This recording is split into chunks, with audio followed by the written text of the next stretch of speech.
The Office of Radiological Security, or ORS, prevents high-activity radioactive materials from being used in acts of terrorism by enhancing radiological security, and where feasible, removing and replacing radiological devices with alternative technologies in healthcare, research, and industrial facilities throughout the U.S. With many of the facilities that utilize high-activity radioactive sources located in our heaviest populated cities, ORS's 2020 Cities campaign targeted 64 major cities located across the U.S. to enhance radiological security and reduce the risk posed to businesses, communities, and our country.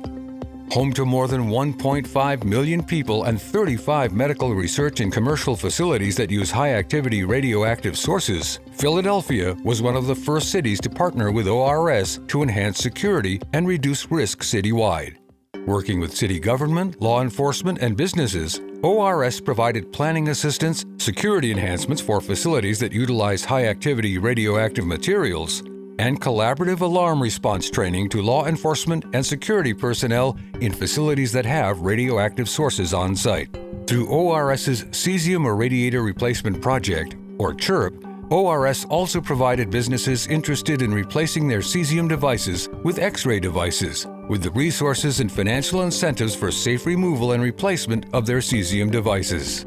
In addition to providing alarm response training, ORS worked with Philadelphia to expand and customize response training for all of its 6,600 law enforcement officers. Working with the Philadelphia Police Department and the University of Pennsylvania, ORS assisted in the development of Radiological Security and Response Training, or RASER, which is now administered by officers located on-site in Philadelphia with a curriculum specifically tailored to address potential radiological security events. ORS installed a mock irradiator and associated security equipment at a Philadelphia Police Counterterrorism Training Center to enable training on-site in a realistic setting. Training in their hometown also enabled the force to be at a high state of readiness and available to respond to actual radiological theft events in the area. Bringing the training directly to the officers is more beneficial and cost-effective to the agency. The integration of law enforcement with radiological site security through centralized monitoring, training, and planning is now used as a model for the rest of the country. To help secure your business, your community, and your country, contact the Office of Radiological Security.